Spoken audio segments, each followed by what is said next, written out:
Değerli müəllimlər, izahımızın davamını sizinlə paylaşıram. Baxın, izahımızın davamında mən bu PDF-i ödənişsiz şəkildə hazırlamışam və bu izahı mütləq şəkildə sizə yönləndirəcəm. PDF-lərə də baxacaqsınız. Bayaq taksonomiya haqqında ətraflı məlumat vermişəm sizə, amma bir də qısa konkret qeyd edeyim ki, əsas hissələri bu izahda izah edəcəm. Keçid etməmişdən öncə vurğulamaq istəyirəm ki, taksonomiya nəyə şərait yaradır? Taksonomiya dərsin məqsədini düzgün müəyyənləşdirməyə xidmət eləyir. Qiymətləndirmənin aparmasını təmin eləyir. Hətta biz demişik ki, hətta bu tapşırıqlar həmin bu taksonomiyanın 6 mərhələsinə uyğun hazırlanmalıdır. Qiymətləndirmə belə bu 6 mərhələyə uyğun aparılmalıdır. Həm uşağı xatırlamaq biliklərinə görə, həm anlamaq, həm tətbiq, həm yaratmaq, həm dəyərləndirmək, həm təhlil biliklərinə görə şagirdləri qiymətləndirməliyik. Tapşırıqların hazırlanması demişik ki, 6 mərhələyə uyğun olmalıdır. Hətta sual-cavab prosesinin interaktiv təlimdə bu söz var ki, keçirilməsi məhz taksonomiya, həmin o 6 mərhələyə uyğun həm xatırlamaqla bağlı şagirdə sual verməlisən, həm anlamaq, həm yaratmaq. Sual-cavabın təşkili belə o 6 mərhələyə uyğun olmalıdır. Sadədən mürəkkəbə doğru getməlidir. Bayaq dediyi, sadədən mürəkkəbə nə idi? Bax, taksonomiyanın həmin bu 6 mərhələsi sadədən mürəkkəbə doğru. Məsəl üçün, birinci xatırlamaq gəlir, sonra anlamaq, bu ən sadə, sonra bu da sadə, daha çətin nisbətən daha da çətinləşir. Çünki demişdik axı, 3-ü aşağı təfəkkür səviyyəsinə uyğun idi, 3-ü yuxarı təfəkkür səviyyəsinə. Sadədən mürəkkəbə doğru hazırlanmalıdır. Tapşırıqlar arasında mütləq əlaqələr olmalıdır. Demişdim ha, bu 6 mərhələnin 6-sı da, yəni bunların hamısı bir-biri ilə çox əlaqəlidir. Əlaqəli olmalıdır. Belə. Və sual verilsə ki, sizə taksonomiya nəyə xidmət edir? Deyirik ki, sinifdə hər tip səviyyəyə malik olan şagirdləri nəzərə alaraq tapşırıqlar müxtəlif çətinlik səviyyəsində hazırlanmalıdır. Bəli, bu 6 mərhələnin 6-sına doyğun elə uşaq var ki, məsəl üçün kreativ ideya gətirə bilmir, yarada bilmir. Ona bacardığı şeyi xatırlamaqla bağlı sual verə bilərsiniz, anlamaqla bağlı sual verə bilərsiniz, təhlili ilə bağlı suallar, yəni suallar ancaq sırf xatırlamaqla bağlı yox, hər bir mərhələ ilə bağlı hazırlanmalıdır. Gələk indi xatırlamaq mərhələsinə, dəyərli yoldaşlar. Xatırlamaq mərhələsi, bu haqda bayaq danışdım və istərdim ki, sizə nümunələr gətirə-gətirə, özünüzün də gözünüzlə, bir dəqiqə, gözlərinizlə görə-görə bu mərhələni sizə ətraflı başa salım.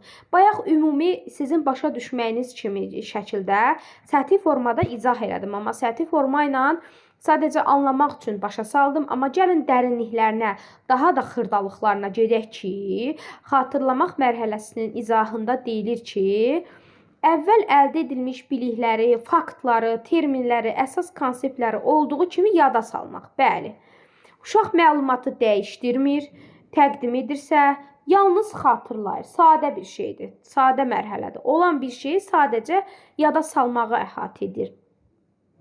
Və digər mərhələlərin formalaşmasında rol oynayır. Bəli, dəyərli yoldaşlar, digər mərhələlərin inkişaf etməsi üçün xatırlamaq mərhələsi çox önəmlidir. Çünki biz bir şeyi yerinə yetirmək üçün onu xatırlamalıyıq da, düzdürmü? Nümunələrə baxaq. Burada deyirsən, məlumatı dəyişə bilmirsən. Məlumatı öz sözünlə deyə bilmərsən. Bəli, olduğu kimi. Yəni, məsəl üçün, anlamaq mərhələsində öz sözünlə başa düşdüyün kimi deməlisən. Amma burada dəyişdirmək olmaz. Nə var, heylə deməlisən, xatırlamalısan. Məsəl üçün, Birinci Dünya müharibəsində hansı müqavilələr bağlanmışdır? Yəni, bunu deyirsən. Gülüstan müqaviləsi nə vaxt imzalanıb? Sifətin dərəcələri hansı şəkilçilərlə düzəlir? İnsanın daxili orqanını sadala. Xatırlayırsan da, olan bir şeyi yadına salırsan. Faktdır bu. Düzdürmü? Və açar sözləri var ki, seçmək, müəyyənləşdirmək, tapmaq, adlandırmaq. Bunlara fikir verməyin. Çünki mən özüm yazmışam müdavimləri başa düşməsi üçün.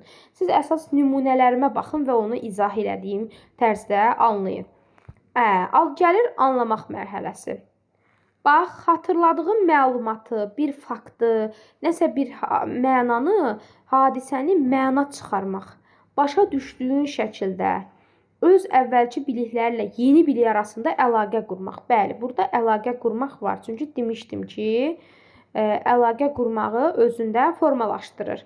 Nəticə çıxarmaq, məlumatların, məsəl üçün, gəlin nümunəyə baxaq, daha başa düşəsiniz.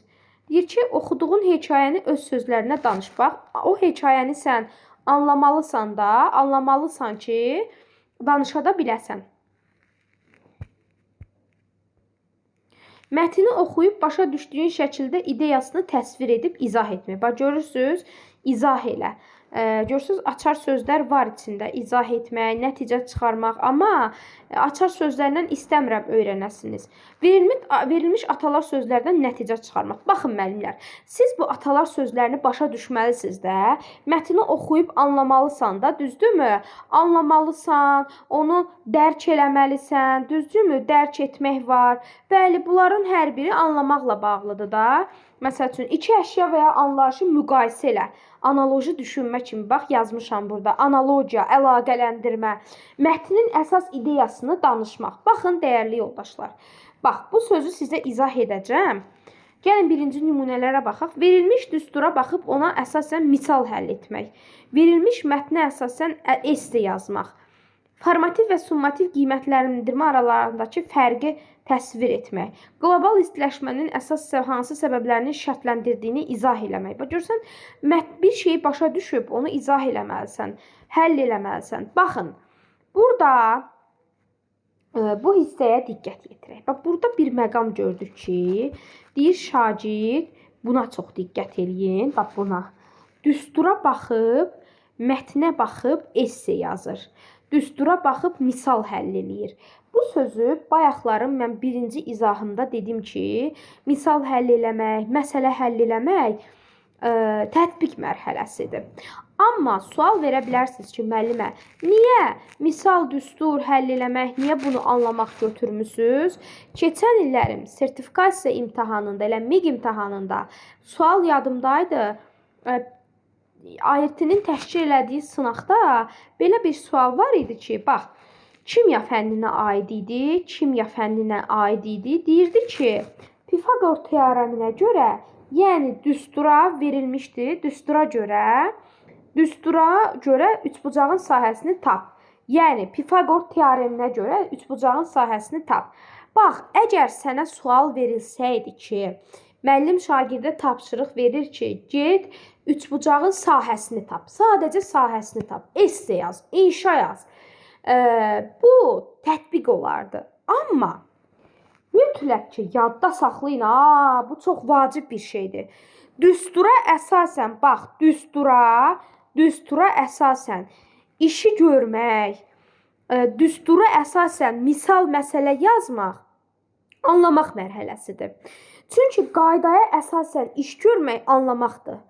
Yəni ki, belə deyək də, sən bu düsturu başa düşməlisən, anlamalısan, dərk eləməlisən ki, misal da yaza biləsən də, məntiqlə fikirləş. Düsturu başa düşməsən, anlamasan, dərk eləməsən, bax, şəxsən, bunu silim. Mən bu düsturu, ixtisasım kimya deyil, bu düsturu həqiqətən bilmədiyimə görə üçbucağın sahəsini tapa bilmərəm. Birinci, anlama bacarığım olmalıdır ki, sonra onu tətbiqə çevirim də. Biz demədik ki, bayaqki izahda, tətbiq etmə mərhələlər bir-birinə bağlıdır. Anlamalısan ki, onu icra eləyəsən də, tətbiq eləyəsən. Mən şəxsən bu düsturu anlaya bilmirəm. Anlama mərhələm olmadığına görə mən bu düsturu tətbiq eləyə bilmərəm. Ona görə də birinci mən bunu anlayam, bu düsturu mənə başa salalar. Mən onu dərk eləyəm ki, sonra da gedəm düstur yaz, misal həll eləyəm. Düstura əsasən nəsə eləmək, məsəl üçün, sadə bir şey deyim. Mən bilirəm ki, məsəl üçün, kartoşka necə bişirilir, düzdürmü? Bunu yadıma salıram. Lazım olan ingrediyentləri yadıma saldım. Bu xatırlamaqdır. Bir o var da ki, durub mənə kimsə izah eləyir, nümunə göstərir.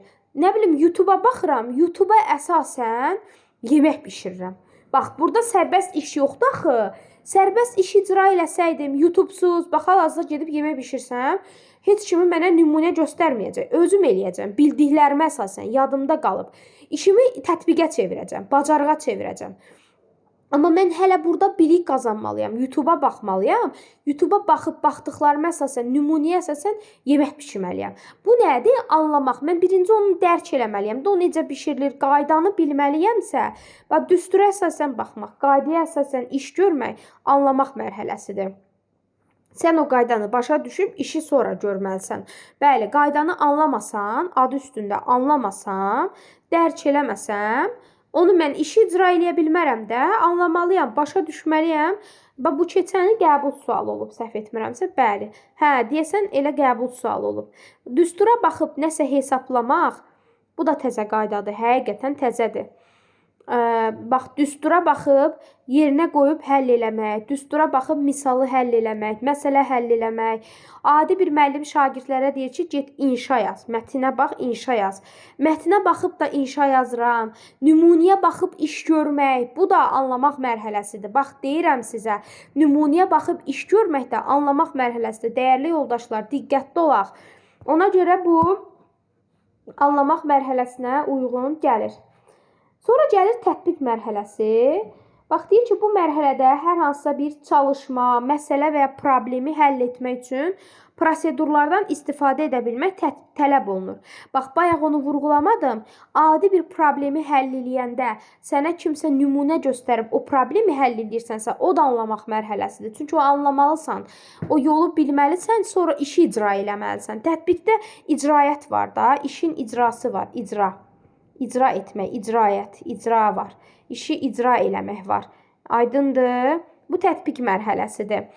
Deyir ki, yəni şagird anladığı məlumatı icra edə bilməli, hansısa vəziyyətdə onu tətbiq etməlidir və yaxud çalışmanı, tapşırığı yerinə yetirməlidir. Bu mərhələdə bir çox hallarda, bütün hallarda deyil, prosedural bilik. Prosedural biliyin bilirsiniz də nədir? Bir işi sırayla, cərgə ilə, ardıcıllıqla, mərhələli şəkildə həll etmək. Həmişə olmur, bax, həmişə olmur, amma bütün hallarda tətbiq mərhələsi bilik olaraq bərabərdir prosedural biliyə aid olur. Və bunu yadda saxlayın. Tətbiq mərhələsi bir çox hallarda prosedural biliyə aid olur. Və bütün hal həmişə deyil. Bu testlərdə həmişə səhv çıxır. Bir çox hallarda prosedural biliyə aid olur. Məsəl üçün, nümunəyə gəlin baxaq. Xəritə üzrə müharibənin apardığı yürüşləri ardıcıllıqla göstər. Bəli, baxın, indi deyəsiniz ki, ay müəllimə, İndi burada şagird xəritəyə baxıb eləyir də. Niyə bunu anlamaq götürmədik biz? Nəyəsə baxıb eləmək anlamaq idi da. Bunu biz belə bilirdik. Baxın, dəyərli yoldaşlar, dəyərli müəllimlər. Xəritə, məsəl üçün, xəritəyə baxıb Azərbaycanı tapmaq, xəritəyə baxıb Türkiyəni tapmaq, xəritəyə baxıb, məsəl üçün, hansısa bir dövlətin apardığı yürüşləri ardıcıllıqla göstərmək. Burada dəstək almır. Sadəcə baxıb icra eləyir. Ardıcıllıqla onu danışır. İşi praktika var. Bax, burada tətbiq mərhələsində praktika var. Bayaq onu digər izahda demişdim. Praktika var. Burada işin bir icrası var. Deyir ki, şagird qazandığı bilik və bacarığı artıq praktikaya çevirir. Yəni, bax, anlamaq mərhələsində dedik ki, düstura baxıb işi görür. Və orada hələ ki, yeni bilik, bacarıq əldə eləməyib. Əldə eləməlidir ki, işi görməlidir. Amma tətbiq mərhələsində oradan keçib artıq. Uşaq cümlələri deyir, sintaktik təhlil edir. Yəni, məsəl üçün, sintaktik təhlil nədir? Artıq bilirsiniz ki, sintaktik təhlil eləməyi də bir müəyyən bilik, bacarığa sahib olmalısan da, sonra onu təhlil eləməlisən. Artıq uşaq anlamaqdan keçib burada. Bilik, bacarığı bilir ki, sintaktik təhlil edə bilir. Aydındır? Məsəl üçün, birinci mərhələ, sonra deyir ki, tapşırıq, bax, tapşırığa baxaq. Bu situasiyadır. Keçən ilki qəbul sualı olub, diqqətli olaq. Deyir ki, təngi nəfəsliyi, ürək döyünmə, biologiya fənninə aid olan bir mərhələ olub, tapşırıq olub, sual. Baş gicəllənməsi, daim yorğunluq, əzginlik simptomları olan xəstənin hansı orqanın zədələdiyini müəyyənləşdir. Bunun üçün orqanların funksiyalarını araşdırmaq lazımdır. Dəyərli yoldaşlar, belə bir məsələni də sizə çatdırmaq istəyirəm ki, müəyyənləşdirir sözü anlamaq mərhələsində də var. Baxın, əziz müdavimlər, bir də qayıdıram anlamaq mərhələsinə. Anlamaq mərhələsinin nümunələrinə gəlin baxaq. Məsəl üçün, deyir ki, şagird mətnin əsas ideyasını müəyyənləşdirir. Burada danışmaq yox, müəyyənləşdirir sözü də ola bilərdi. Müəyyənləşdirir. Mətnin əsas ideyasını müəyyənləşdirir. Çünki açar sözlərin içində də var ki, şagird məsəl üçün müəyyənləşdirməyə bax, burada anlamağın içində də var. İndi yaxşı, deyəsiniz ki, ay müəllim, niyə tətbiqdə də müəyyənləşdirir sözü? Bax, burada hardadır o? Müəyyənləşdirir, bax, burada. Niyə müəyyənləşdirir, tətbiq oldu, məhz anlamaq olmadı? Bax, sadəcə mətni oxuyuram. Bax, burada bir də anlamağa qayıdıram. Mətni oxuyub, mətnin əsas ideyasını, bax, bu situasiyadan söhbət gedir. Müəyyənləşdirirəmsə, danışıramsa, deməli, mən onu başa düşmüşəm. Oxuyub, anlayıb, müəyyənləşdirirəm ki, mətnin ideyası, məsəl üçün, ana haqqında bir mətn idi. Vətən haqqında bir mətn idi. Dostluq haqqında bir mətn idi. Bunun ideyasını müəyyənləşdirirəmsə, bu anlamaqdır. Başa düşüb eləyirəm bunu. Bax, diqqətli olaq. Amma bu situasiyada deyir ki, şagird təngi nəfəslik, ürək döyünmə, baş gicəllənməsi, daim yorğunluq, əzginlik simptomları olan xəstənin hansı orqanın zədələndiyini müəyyənləşdirin. Bunun üçün orqanların funksiyalarını araşdırmaq. Bilirsiniz nətərdir? Burada müəyyənləşdirir sözü sizi çaşıb anlamaq mərhələsinə aparmasın. Burada bir iş var, icra var, bir işi icra eləmək, icraət var. Araşdırma bacarığı. Ümumiyyətlə, araşdırma varsa, yadda saxlayın ki, araşdırma da tətbiq mərhələsində. Çünki burada həqiqətən uşaq iş görəcək. Gedəcək, təngi nəfəs, ortada bir xəstə var. Onun orqanlarının zədələndiyini, yəni bu artıq ürək döyünmə, təngi nəfəslik, baş gicəllənmə haqqında şagird biliklidir ki, gedir orqanın zədələndiyini tapır. Yəni burada sən nəyisə aydınlaşdırmırsan, anlamırsan. Sən başa düşmürsən, ürək döyünmə nədir, təngi nəfəsin nə olduğunu bilirsən. Bildiyin şeyi başlayırsan tətbiq eləməyə, praktikaya çevirməyə, orqanın zədələndiyini tapırsan. Yəni burada araşdırma işi görürsənsə, yəni realda bir iş var. Ona görə bu da cavab tətbiq çıxıb. Ümid edirəm ki, başa düşürsünüz. Deyir ki, verilmiş reaksiyada istifadə olunan maddələrin kütləsini hesablamaq üçün reaksiyanın tarazlanmış tənliyini tətbiq edin. Adi məsələdir. Burada uşaq bildiyi şeyi tətbiq eləyəcək. Bax, burada bəzi məqamlara diqqət yetirmişəm. Deyir ki, yeni qayda. Bayaq yuxarıda dedik ki, olmalıydı. Düstura baxıb misal həll eləmək, anlamaq oldu. Çünki şagird düsturu anlayıb həll etməlidir. Okey, bu düzdür. Amma indi düstursuz şagird misal və ya məsələ həll edəcəksə, bu olur tətbiq. Yəni, müəllim uşağa bir istiqamət, deyək ki, yön vermir, düstur vermir, nümunə göstərmir. Sanki scaffolding eləmir müəllim uşağa. Bax, belə yadda saxlayın ki, scaffolding eləyirsə, düzdür, scaffoldingin bura heç bir aidiyyəti yoxdur, amma mən özüm sizi başa salmaq üçün şərait yaradıram ki, müəllim nə sonra nümunə göstərirsə, anlamağa şərait yaradırsa, anlamaqdır.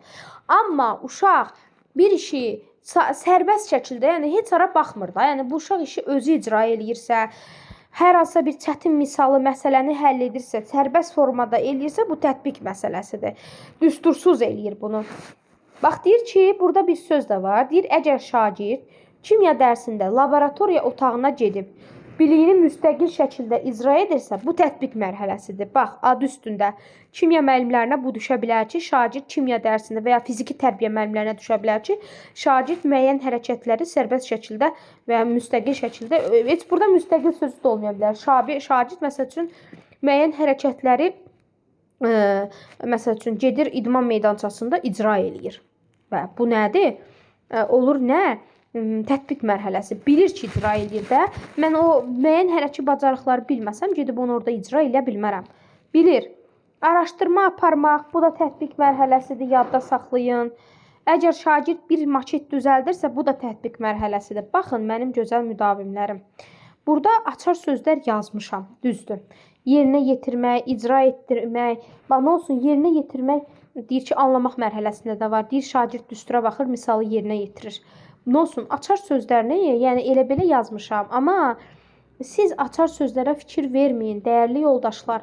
Əsas mənalarını başa düşün. Açar sözlərlə başa düşməyəsiniz. Qaydasız işi görmək. Bəli, bax bunu da yaza bilərsiniz ki, cədvəl tərtib etmək, düstursuz iş görmək. Bu sözlər sırf tətbiq mərhələsində var həqiqətən. Qaydasız iş görmək. Bax, deyir ki, əgər şagird bir maket düzəldirsə, dəyərli müdavimlər.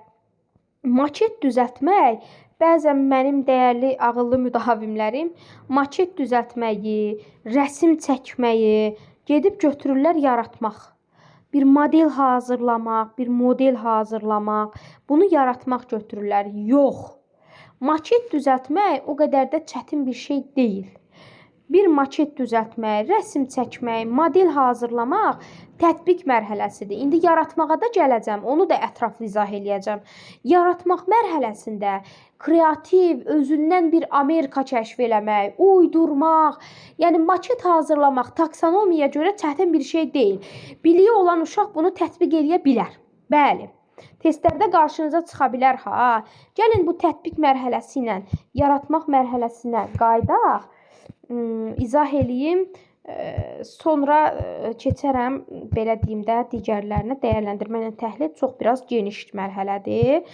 Yaratmaq mərhələsinə də baxaq. Çünki tətbiqlə, belə deyək də, yaratmaq mərhələsində bəzi xırdalıqlar var. Onları birinci izah edeyim, sonra o birilərinə keçək.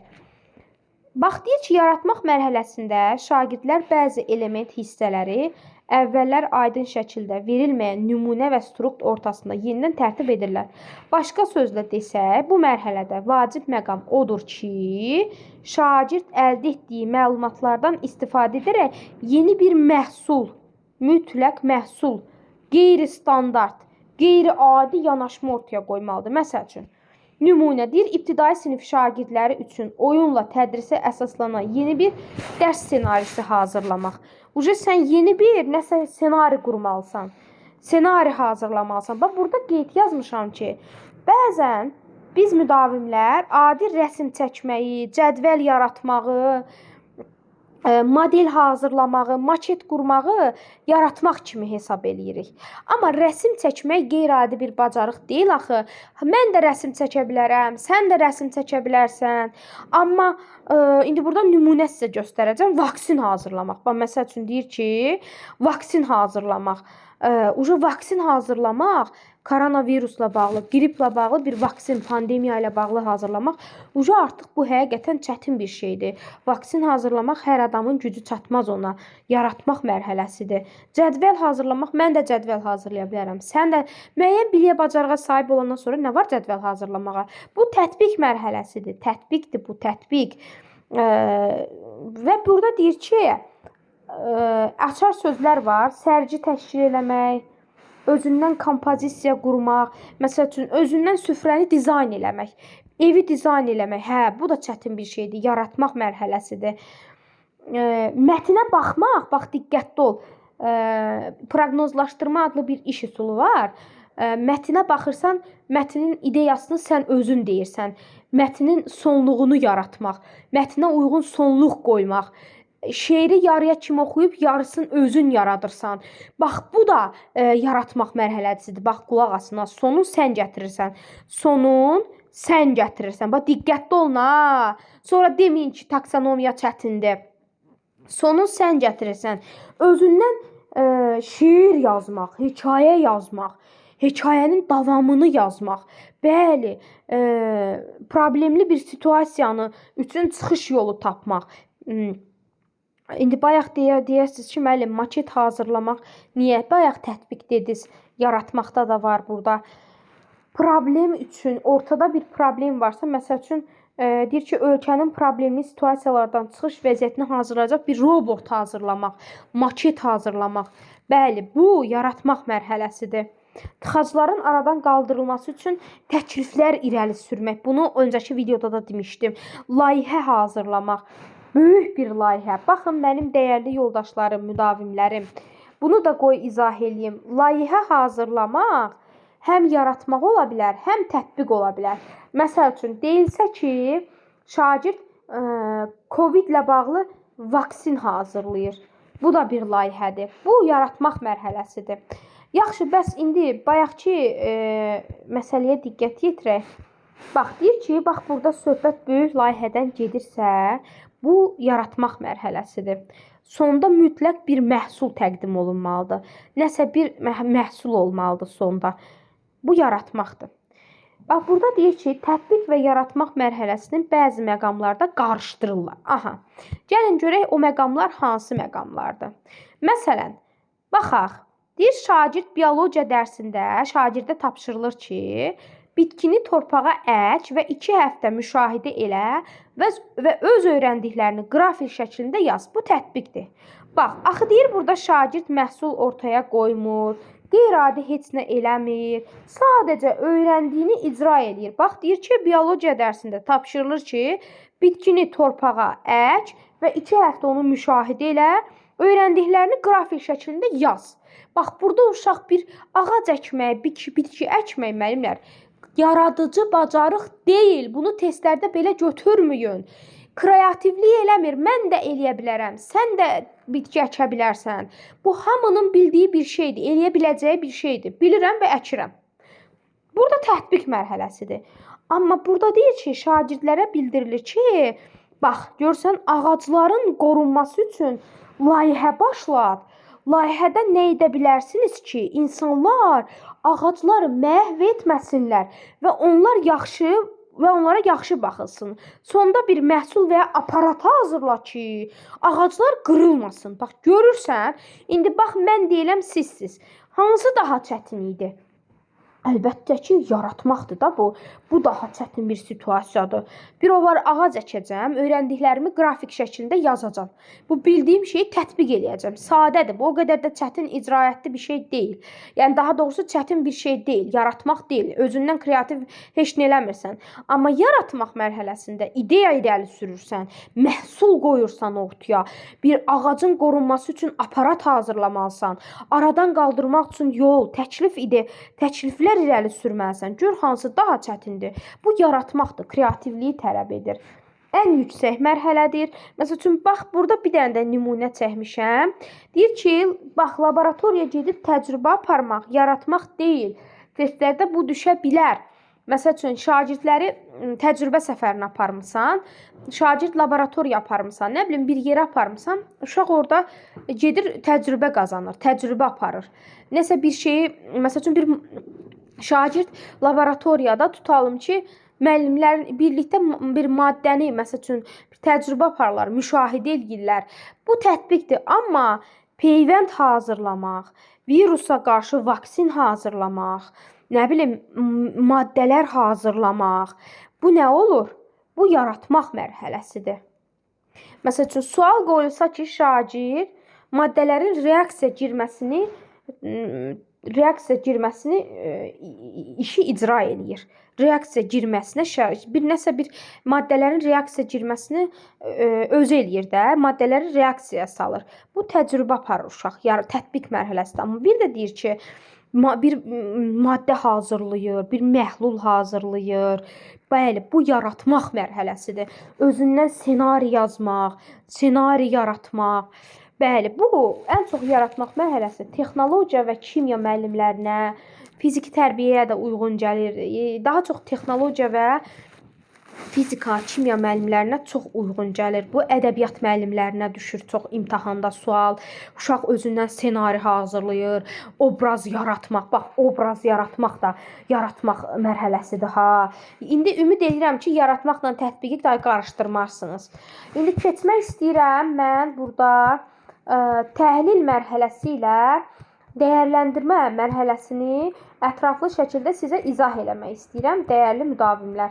Çünki bu mərhələnin xırdalıqları çoxdur və geniş izahları var. Deməli, təhlil etmə mərhələsi ən çox düşən bir mərhələdir. İmtahana çox düşür, həqiqətən. Keçən illəri daha çox tətbiqlə yaratmaq düşmüşdü. Müdavimlər, texnologiya müəllimlərinə belə bir sual düşmüşdü. Yenə təkrarlam. Deyir ki, şagird əldə etdikləri məlumatlara əsasən pilətə hazırlayır, nəsə bir alət hazırlayır və piltə hazırlayır. Bu sobadan nə bilim istifadə eləyir. Bu tətbiq çıxmışdı cavabda. Çünki əldə etdikləri məlumata əsasən. Bax, sıfırdan bir də deyirəm. Təhlilə keçməmişdən qabaq sıfırdan nəsə yaratmaqdır. Amma əlindəki materiallara əsasən, məsəl üçün kağız parçasından istifadə edib, nə bilim, bir taxta parçasından istifadə edib stol yaratmaq. Bax, bir də gəlirəm bu hissəyə, diqqətlə yetirin. Ürəyim dözmür, yenə izah edirəm. Bax, desə ki, taxta parçalarından istifadə eləyib stol yaratmaq, stol texnologiya müəllimləri sizə aiddir. Stol yaratmaq, bu olur tətbiq mərhələsi. Tətbiqdir, bəli. Çünki uşaq özündən icad eləmir. Baxır, taxtadan istifadə eləyir. Bir o var, deyir ki, şagird, məsəl üçün, tutaq ki, belə deyək də, özündən məsəl üçün şey yaradır. Tutalım ki, özündən stol yaradır. Heç nəyə istifadə eləmir. Stol yaradır özündən. Və yaxud da ki, deyilir ki, şagird, məsəl üçün, özündən, belə deyək də, bir məhsul ortaya qoyur. Sonda o dəstəksiz eləyir bunu. Bu yaratmaq mərhələsidir. İndi, dəyərli yoldaşlar, keçid eləyək sizə bu tətbiq mərhələsi ilə, üzr istəyirəm, təhlil və dəyərləndirmə mərhələsi, yaratmaq mərhələsi ilə bağlı, daha doğrusu təhlil və dəyərləndirmə, bir də burada anlamaqda da bəzi qarışdırıcı məqamlar var. Onu izah edəcəm sizə. Dəyərli yoldaşlar, mən sizə bundan öncəki izahımda təhlil mərhələsi haqqında, ümumiyyətlə bütün mərhələlər haqqında ətraflı məlumat vermişdim. Amma bəzi belə deyək də izahlar var ki, o xırdalıq tələb edir. Bax, təhlil mərhələsi dedik ki, bir materialı, bir məlumatı ayırmaq, hissələrə parçalamaq, belə deyək də müqayisə eləmək, ən vacib səmərəli yolu tapmaq, ən vacib olanı tapmaq. Bax, müqayisə eləmək, dəyərli müdavimlər, müqayisə eləmək anlamaq mərhələsində də var, tətbiq mərhələsində. Yaxşı, mən müqayisə eləməyi hansı situasiyada təhlil götürüm, hansı situasiyada anlamaq götürüm? Mətnin ideyasını müəyyən etmək var, əsas ideyasını müəyyən etmək var. Mən bunu harda təhlil götürüm, harda anlamaq götürüm? İlk növbədə gəlin bunu izah edeyim. Nümunə çəkək. Deyir ki, və əsaslandırma bacarığı da var, bunu da ayrı dəyərləndirmədə var, onu da izah edəcəm. Deyir ki, şagird səhralaşma və torpaq degradasiyası mövzusunda qısa məlumat mətnini oxuyur. Mənbədə səhralaşmanın səbəbləri, təsirləri və qarşısının alınması yolları göstərilir. Mətnə əsaslanaraq səhralaşma probleminin əsas səbəblərini, vurduğu zərərləri müəyyən et. Mətnə əsasən fikrinizi əsaslandırılması üçün ən azı 2 arqument göstərin. Bu dəyərləndirmə mərhələsinə bağlıdır. Bu qalsın. Baxın, mənim dəyərli müdavimlərim. Baxın, bir dəqiqə. Burada bəzi məqam var. Mən bunu izah eləmək istəyirəm. Sonra o biri nümunələrə keçmək istəyirəm. Bax, burada deyir ki, verilmiş mənbədə Həsən bəy Zardəbinin, Cəlil Məmməd Quluzadənin və Məhəmməd Ağa Şahtaxtlı'nın maarifçilik fəaliyyəti təsvir olunur. Bir mənbə var, orada bu maarifçiliklər haqqında məlumatlar var. Bu şəxsin ideyalarını və fəaliyyət istiqamətlərini müqayisə edin. Onların, bax, müqayisə elə. Bura kimi anlamaq mərhələsidir. Mənim dəyərli müdavimlərim və dəyərli müəllimlər. Bura kimi anlamaq mərhələsidir. Amma situasiyanın sonuna baxın həmişə. Onların cəmiyyətə təsirini hansı aspektlərlə fərqləndirmək olar? Cavabınızı əsaslandırmaq üçün ən azı 2 arqument gətir. Bax, fakta əsasən arqument gətirmək, gedib fakta əsasən mətni oxuyursan, mətndən fakt toplayıb gətirirsənsə, bu təhlil mərhələsidir. Çünki sən o faktı tapmaq üçün araşdırma eləməlisən. Gedib onu təhlil edib tapmalısan. Yaxşı, orada qayıdacağım. Deyir ki, mətni oxu,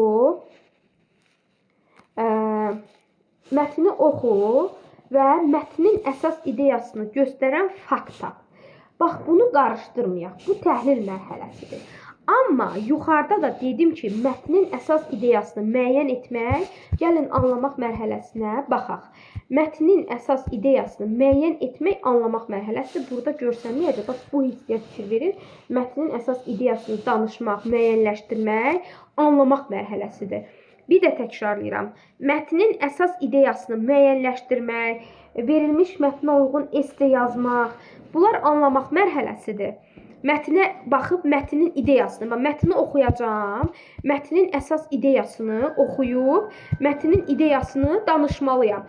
Mən onu anlamasam, başa düşməsəm, dərk eləməsəm, mətnin əsas ideyası üçün müəllim mənə bir mətn verir, mətni oxuyuram, əsas ideyanı müəyyən edirəm ki, mətnin ideyası söhbət dostluqdan gedir bu mətndə. İdeya bundan ibarətdir. Bu sadə bir şeydir. Anladım, başa düşdüm, dedim. Amma deyir ki, mətnin əsas ideyasını müəyyən etmək, anlamaqdır. Hə. Amma burada deyir ki, mətni oxu, mətnin əsas ideyasını göstərən faktı tap. Bax, faktı tapmaq, mətndən fakt gətirmək, bu təhlil mərhələsidir. Dəyərli yoldaşlar, təhlil. Bax, bir də təkrarlayıram. Mətnin ideyasını oxuyub, mətnə aid mətnin ideyasını deyirsənsə, bu anlam. Bax, bir dəqiqə burada izah edeyim. Bax, mətnin ideyasını, bax, mətnin ideyası. Bu söz, ideyası. Bax, desə ki, mətnin ideyasını oxu, mətnin ideyasını denə, müəyyənləşdir. Bu olur anlamaq mərhələsidir. Çünki sən mətni oxuyursan, ideyasını deyirsən, başa düşüb deyirsən. Deyir ki, yenə mətni deyir oxu. Mətnin ideyasını belə deyək də, əsaslandıran iki fakt gətir. Mətni oxu, mətndən fakt gətir.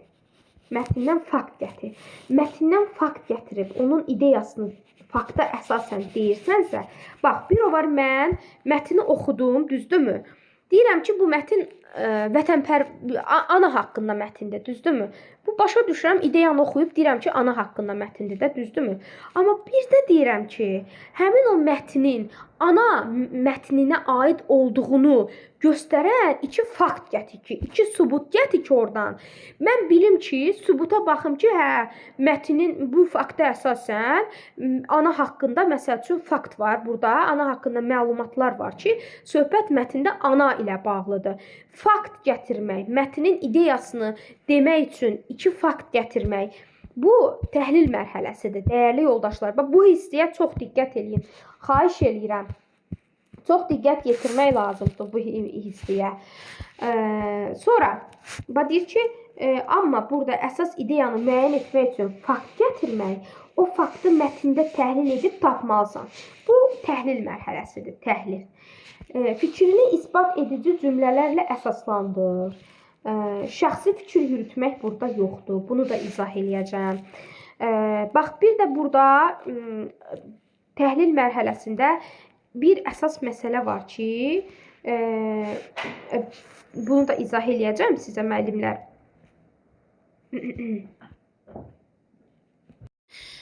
Qarışdırmayaq müəllimlər. Sırayla gedək, qarışdırmayaq. Mətndən fakt toplamaq, fakt gətirmək, fakta əsasən hadisəyə baxıb danışmaq, bu təhlil mərhələsidir. Anlamaq mərhələsi deyil. İndi yaxşı, təhlil mərhələsində belə deyək də, təhlil mərhələsində dəyərləndirməklə bağlı da bəzi məqamlar var. Onu da izah eləmək istəyirəm. Bu PDF-ə yaxşı olar ki, baxıb nümunələr götürəsiniz. Bax, əsaslandırma həm dəyərləndirmə mərhələsində var, həm dəyərləndirmə mərhələsində var. Bir dəqiqə, əsaslandırma sözünü yazıram bura, əsaslandırma. Əsaslandırma həm dəyərləndirmə mərhələsində var, həm təhlil mərhələsində. Yaxşı. İndi əsaslandırma niyə görə təhlildə necə olsa götürək, dəyərləndirmədə necə olsa götürək? Bax, əgər deyilsə ki, şagird faktla, sübutla fikir əsaslandırırsa, bu dəyərləndirmə mərhələsidir. Təhlil mərhələsidir, üzr istəyirəm. Bax, məsəl üçün, qaydaq aşağıya. sizə daha ətraflı başa salım. Burada əsaslandırma sözü. Bax, burada bu hissələri qəşəng yazmışam. Əsaslandırma sözü təhlil və bundan sonraki dəyərləndirmə mərhələsi ilə çox qarışdırılır. Bax, diqqətli olaq. Desə ki, mətni oxu və ya bir mövzunu oxu. Fakta əsasən fikri əsaslandır. Bax, bu təhlil mərhələsi olur. Bax, dəyərləndirmədə dedik ki, şəxsi fikir var. Amma şəxsi fikri soruşmur burada. Sənin şəxsi ideyanın fikrini istəmir. Get, faktla deyir, fikir əsaslandır. Mətni oxu, oradan fakt gətir. Fakta əsasən deyirəm, burada bu belədir. Əsas fikrini müəyyənləşdir. Fakta əsasən, mətnə əsasən, hazır bir olmuş gerçək fakta əsasən, sübuta əsasən, əldə etdiyin məlumata əsasən fikri əsaslandırırıqsa, bax, yazmışam ki, burada şəxsi mövqe yoxdur. Rəy vermək yoxdur. Şəxsi fikir bildirmək yoxdur. Sadəcə mətnə əsasən, fakta əsasən danışmaq. Loru dildə desək, nədənsə istifadə edib əsaslandırma aparsaq, təhlil mərhələsi olacaq. Yəni ki, məsəl üçün belə bir şey deyim ki, demir ki, sən məsələyə tutalım ki, müəllim şagirdlərə deyir ki, mətni oxu, mətndə fikrini əsaslandıran fakt gətir. Fakta əsasən fikir müəyyən etmək təhlil mərhələsidir. Amma şəxsi ideyanı bildirib mətni bəyənmisən, bəyənməmisən, ona fikir bildirirsənsə, bu dəyərləndirmə mərhələsidir. Bax, burada yazmışam ki, təhlil həmişə yox, amma çox zaman bəli, həqiqətən təfəkkür olaraq məntiqi təfəkkür olur. Həqiqətən çox zaman məntiqi təfəkkür olur. Çünki bax, deyir, əlavə bir nümunə gətirək. Deyir, koronavirus zamanı peyvəndin mənfi nəticələrini faktlara əsasən əsaslandır. Deyir ki, burada şagirdin və ya bizim şəxsi fikrimiz lazım deyil. Faktı tap və ona əsasən danış. Bax, fakta əsasən danışmaq. Məsəl üçün, mən fakta əsasən danışıram ki, tutalım ki, fakta əsasən danışdım ki, məsəl üçün, 2-ci Qarabağ müharibəsində bizim əskərlərimizin göstərdiyi şücaət, göstərdiyi, məsəl üçün, faktla danışıram da, olan bir şeyi danışıram ki, fikrimi əsaslandırıram ki, bizim əskərlərimizin, xalqımızın, dövlətimizin göstərdiyi şücaət, göstərdiyi o mərdlik bizim müharibədə uğur əldə etməyə şərait yaratdı. Bax, bu nədir? Fikrimi əsaslandırdım, amma şəxsi fikrimi demədim. Burada faktla danışdım, fakta əsasən fikir bildirdim. Bu təhlil mərhələsidir, aydındır? Burada əsaslandırma daha çox... Bax, burada deyir, fikrini isbat edici cümlələrlə əsaslandır. Şəxsi fikir yürütmək yoxdur burada. Fakta baxıb, bir fikrə baxıb danışmaq var. Fikri araşdırmaq var. Faktı araşdırmaq var. Bax, deyir, şeirdə əsas ideyanı göstərən misranın altından xətt çək. Məsələn, 10 bəndlik bir şeirdə bir misranın altından xətt çək. Tutalım, müəllim şagirdlərə, məsəl üçün, ana şeiri verib. Deyir ki, o şeirdə hansı misra daha təsirlidir? Seçmək var. Bax, burada təhlil mərhələsində seçmək var. Hansı misra daha təsirlidir? Onun altından xətt çək. Onun altından xətt çəkirəmsə, təhlil eləyib hansısa bir misra daha vacibdir, daha əsasdır. Onun altından xətt çəkirəmsə, bu təhlil mərhələsidir. Aydındır, dəyərli yoldaşlar. Və burada müqayisə var.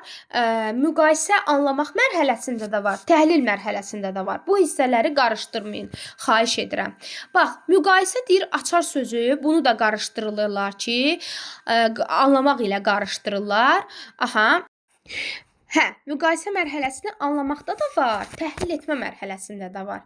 Bax, deyir ki, məsələn, mən Abbas Səhət ilə Abdullah Şaiqi sadəcə iki yazıçını oxşarlığını tapıramsa, fərqini şagirddən istəyirəmsə, bu sadə bir şeydir. Uşaq Abbas Səhət və Abdullah Şaiq haqqında məlumatlıdır. İki şeyi müqayisə edib deyəcək. Analogiya yaradacaq. Sanki anlayıb. Anlamalıyam da mən Abbas Səhəti də başa düşməliyəm. Onun əsərlərini, həyat fəaliyyətini, Abdullah Şaiqi də anlamalıyam. Bir də deyir ki, uşaq ədəbiyyatında Abbas Səhhətin rolu daha böyükdür, Abdullah Şaiqin. Bax, uje mən burada neynirəm? Seçirəm, seçmək var burada. Seçirəm, seçmək var. Fikir əsaslandır. Deyir, Abdullah Şaiqin rolu daha çox böyükdür, yoxsa Abbas Səhhətin? Bax, burada seçmək baş verir. Seçib təhlil eləməliyəm də, düzdürmü? Təhlil eləyib birini seçəcəm. Bu müqayisə o sadə müqayisə kimi deyil. Mən sən seçirsən və ən əsas fakta əsaslandırıb, çünki fakt tapmalısan da, gedib uşaq ədəbiyyatını araşdırmalısan ki, görüm Abbas Səhhətin rolu daha çox olub, yoxsa Abdullah Şaiqin. Sən seçirsən uca faktla, burada gəlib deyəsən ki, hə, məsəl üçün Abbas Səhhətin rolu daha böyükdür, məsəl üçün, və ya Abdullah Şaiqin. Sən burada sadəcə səndən sadə fərqləndirmək istəmir. Demir ki, Abbas Səhhətin, Abdullah Şaiqin yaradıcılığını fərqləndir. Seç, hansının rolu daha böyükdür? Aydındır, dəyərli yoldaşlar. Təhlildə ən vacib olan, ən əsas olanı seçmək var. Ən əsas vacib hissəni, ən əsas olanı seçmək var təhlil mərhələsində. Bir də burada baxın, nümunələr çəkmişəm. Gəlin bu nümunələrə də baxaq. Deyir ki, bir şagird səhralaşma və torpaq degradasiyası mövzusunda qısa məlumat mətni oxuyur. Tamam, oxuyur. Özüm bayaq bu nümunələri sizə çəkmədim ki, dedim onları başa salmasam, bunları öyrənə bilməyəcək. Başa salıb nümunə üstündə eləmək lazımdır. Deyir, mənbədə səhralaşmanın səbəbləri, təsirləri və qarşısının alınması yolları göstərilir. Mətnə əsaslanaraq, bax, mən sizə təfəkkür dərsində demişdim ki, əgər mətnə əsaslanıb, fakta əsaslanıb bir şey danışmaq, bir fikir bildirmək, mətnə əsasən fikrimi bildirmək, bax, özümdən heç nə eləmirəm axı, özümdən fikir, ideya, dəyər soruşmur məndən. Mətnə əsasən eləmək, mətnə əsasən fikir bildirmək, mətnə əsasən fikrinizi əsas, hazır bir şey var, bax, hazır bir şeyə əsasən fikirdə söyləmək, arqument gətirmək. Bax, arqument gətirmək sözü dəyərləndirmə mərhələsində də var, tənqidi təfəkkürdə də var. Bunu qarışdırmayaq. Sadəcə olaraq mətnə əsasən, çünki testlərdə məntiqlə təhlil həmişə demək olar ki, ikisi birlikdə gəlir. Bax, bu hissələrə də diqqət yetirin. Mətnə əsasən fikir əsaslandırmaq, ən azı 2 arqument gətirmək, mətndən gətirmək. Mənim argumentimi, mənim baxış tərzimi istəmir. Mətndən gedib gətirəcəm, faktdan gətirəcəm. Bu təhlil mərhələsi olur və məntiqi təfəkkür olur, təfəkkür olaraq da. Aydındır? İkincidə deyir ki, şagird Cəlil Məmmədquluzadənin Poçt qutusu hekayəsini oxuyur. Mətin sosial tənqidi və cəmiyyətdəki savadsızlıq problemini əks etdirir. Hekayədə müəllifin əsas tənqidi obyektini və bu tənqidi necə ifadə etdiyini müəyyən edin. Baxın, mən bundan öncəki izahda demişdim ki, müəllifin mövqeyini müəyyən eləmək nədir? Müəllifin mövqeyi, müəllifin ideyasını, müəllif bu mətni niyə yazıb, müəllif bu mətndə nəyi çatdırıb insanlara, nəyi demək istəyib bu mətnlə, bu şeirlə, bu hekayə ilə, bunu tapmaq. Burada yenə mən öz mövqeyimi bildirmirəm. Təhlildir, bu da təhlil mərhələsidir. 2 əsas epizodu seç və həmin hissələrdən verilən fikirləri oxucuya necə təsir etdiyini müəyyənləşdir. Bax, 2 epizod seçəsən, sadəcə birini seçirsən. Hansı birini seçirsən ki, hansı daha çox, məsəl üçün, oxucuya təsir eləyib. Bunu seçirsənsə, bu da təhlildir. Seçmək var. Şagird 2 müxtəlif üsulla həll edilmiş eyni tip məsələni araşdırır. Hər bir həll yolunu, üstün və zəif nəticələrini müəyyən edir. Hansı üsulun daha qısa və məqsədə uyğun olduğunu əsaslandırır. Mən bundan öncəki izahlarda demişdim, ən sözü, vacib sözü, hansı əsasdır onu seç, ən vacibin seçmək, hansı məqsədə uyğundur, birini seçirsənsə, bu da təhlil mərhələsidir. Sonra bunu dedik ki, verilmiş, mən bunu izah eləmişdim bayaq. İndi dəyərləndirmə mərhələsinə keçmək istəyirəm, dəyərli yoldaşlar. Dəyərləndirmə mərhələsi bayaq izah elədiyim kimi çox sadədir. Öz mövqeyini bildirmək, öz şəxsi ideya Öz şəxsi ideyanı bildirmək, öz fikrini, öz baxış tərzin, sənin hadisəyə, problemə baxmağın nətərdir? Sən məsələn, yəni sənin şəxsi fikir istəyir burada. Bax, diqqətlə qulaq asın. Sən mətnə əsasən danışmırsan. Bu tənqid mərhələsində dəyərləndirmək həmişə tənqidi təfəkkürlə əlaqəli olur. Şəxsi fikrini istəyir səndən, şəxsi ideyanı istəyir. Sən bax, çünki məsələni sən deyir, əsaslandır, sən şəxsi fikrini bildir. Burada mətnə baxıb heç nə eləmirsən. Şəxsi fikrimi deyirəm. Bax, fərzi, nümunə. Deyir fərziyyənizin, yəni öz fikrinizin doğru olduğunu qarşı tərəfə inandırmaq. Debat var burada, debat. Onu da yadda saxlayın ki, debat da var burada. Qarşı tərəfə nəyisə inandırmaq. Bax, keçən il bu qəbul sualı olub, bunu da izah edəcəm indi. Qarşı tərəfə nəyisə inandırmaq. Bax, qəbul sualı olub bu da. Və arqument toplamaq üçün internetdə araşdırma apar. Bax, keçən sual belə qoyulmuşdu ki, deyir ki, düşünün ki, bir məhsul var əlinizdə. Bu məhsulu şirkətə bəyəndirmək üçün, qarşı tərəfi inandırmaq üçün arqument topla. Qarşı tərəfə nəyisə inandırmaq üçün deyir arqument topla. İnternetdən araşdırma elə. Bunu çox müəllimlər gedib təhlil götürmüşdülər. Amma burada inandırmaq bacarı var axı. Sən inandırmalısan. İdeya axtar, daha doğrusu arqument toplamalısan. Qarşı tərəfi inandırmaq, bu da dəyərləndirmə mərhələsindədir. Bunu keçən təhlil götürmüşdülər, amma cavab səhv çıxmışdı. Dəyərləndirmədir cavab. Dəyərli yoldaşlar, qarşı tərəfi inandırmaq debatdır da. İnandırma qabiliyyətin olmalıdır. Sənin arqumentin olmalıdır. Şəxsi söz bacarığın olmalıdır ki, qarşı tərəfi inandıra biləsən. Dəyərləndirmə mərhələsidir. Məsəl üçün 3-ə də baxaq. Deyir ki, orqanı transplantasiyası həyatı xilas edir, amma etik baxımından mübahisəlidir. Mövzunu debat təşkil edin. Bəli, keçən bu sual həqiqətən eyni belə düşmüşdü. Debat sözün görən kimi gedib həmin an dəyərləndirmə götürürsünüz. Aydındır? Həmin an dəyərləndirmə. Çünki debatın nə olduğunu izah edin müəllimlər.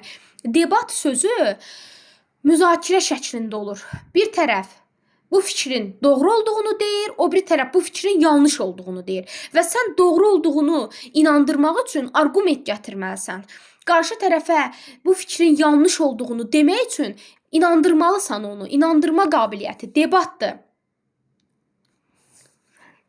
Bax, deyir ki, sənin bu mərhələdə dəyərli olduğun göstərir. Sən burada dəyərli olduğun kimi fikirlərin də dəyərlidir. Yəni sən burada əsas məsələ sizsiz, sizin mövqeyinizdir.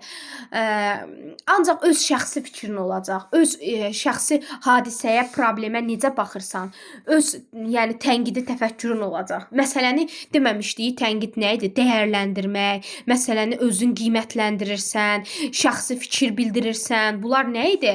Tənqidi təfəkkür və o da dəyərləndirmə mərhələsində olacaq. Məsələn, deyir, Çaldıran döyüşündə Şahid İsmayıl Xətai sənə görə doğru addım yoxsa səhv addım hesab eləyib.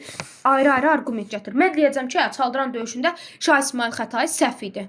Məsəl üçün, Osmanlılar səhv idi. Məsəl üçün, hər kəs baxdığı şeyi öz mövqeyinə əsasən bildirəcək. Aydındır, dəyərli yoldaşlar. Bu qədər. Ümid edirəm ki, bu izahlardan nəsə bir şey əldə edirsiniz. Sağ olun, görüşmək ümidi ilə müəllimlər.